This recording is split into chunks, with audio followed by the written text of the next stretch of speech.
पाण्याची छप्पर आणि काही भाग तिथं दिसतोय, एवढं पाणी आता पण आहे. त्यामुळे ही जी काही घरं आहेत, इथली वाडी आहे, तिकडची वाडी, ती मागची वाडी, या सगळे जवळपास आता या भागामध्ये 70 ते 80 घरं आहेत. आपल्या ग्रामस्थांची मागणी आहे की याचं पुनर्वसन झालं पाहिजे. कारण हे दर अशा प्रकारचा ढगफुटीचा पाऊस आला, अतिवृष्टी झाली तर हा यांना कायमचा त्रास आहे. डोक्यावर कायमची टांगती तलवार आहे. आणि म्हणून जिल्हाधिकाऱ्यांना देखील सूचना दिलेल्या आहेत की याचा तातडीने पुनर्वसनाचा प्रस्ताव तयार करा आणि ताबडतोब यांच्यावर आपण निर्णय घेऊ. आणि त्याचबरोबर इथं हे पुनर्वसन यांचं करणं महत्वाचं आहे. आता नशिबाने जीवितहानी झाली नाही, परंतु मोठ्या प्रमाणावर शेतीचं नुकसान झालंय, जमीन खरडून गेली, पशुधनाचं नुकसान झालेलं आहे. हे सगळं आपल्याला सरकार म्हणून त्या शेतकऱ्यांच्या मागे आम्ही उभे राहू. त्याचबरोबर एक इथं या सीना नदी जी आहे त्याच्यावर एक पूल पाहिजे. हा पूल इथं झाला तर लोकांचं म्हणणं आहे की आम्हाला मोठा दिलासा मिळेल.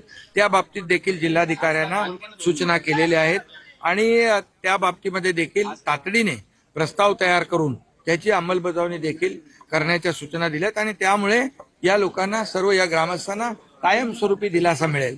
त्यामुळे हे सगळं जे आहे हे सरकार नुकसान भरपाई वगैरे याच्या मागे कायम त्यांच्या पाठीशी उभा राहील. परंतु हे परमनंट जे आहे, हे कायमस्वरूपी जे त्यांच्या पुनर्वसनाचा विषय आहे तो देखील महत्वाचा आहे. आणि म्हणून स्वतः तिथं आम्ही गेलो, तिथं बघायला त्यांची इच्छा होती, मागणी होती की बाबा तुम्ही वस्तुस्थिती पहा, काय परिस्थिती आहे.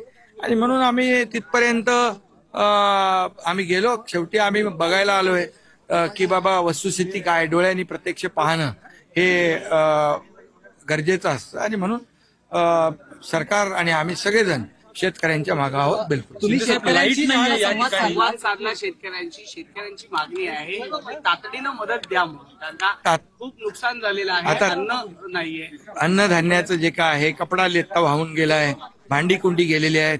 यापूर्वी तानाजी सावंत आपले आहेत, त्यांनी देखील त्यांना तातडीची मदत इथल्या भागातल्या लोकांना दिले. आज देखील ट्रकचे ट्रक भरून या ठिकाणी तातडीची मदत त्यांना जे आहे, कपडा लत्ता, अन्नधान्य, भांडी कुंडी आहे, आपलं देण्याचं कर्तव्य आहे.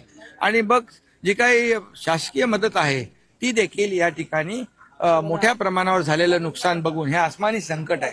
त्यामुळे मी अगोदरच सांगतो की यांना मदत देताना काही अटी आपल्याला शिथिलही कराव्या लागतात. आणि त्याचबरोबर शेतकऱ्यांची अशी प्रमुख मागणी आहे पुनर्वसनाची.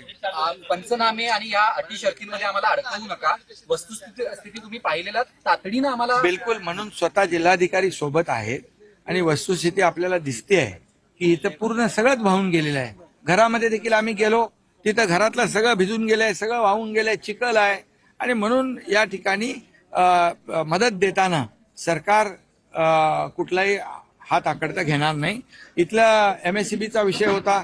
MSCBच्या अधिकाऱ्यांशी देखील तानाजीरावनी मला फोन जोडून दिला, त्यांच्याशी देखील बोललो. त्यांनी देखील काम युद्ध पातळीवर सुरू केलेलं आहे. इथं जी काय लाईट नाही आहे या बाबतीमध्ये देखील तातडीने जे जे काही करायचं ते आपण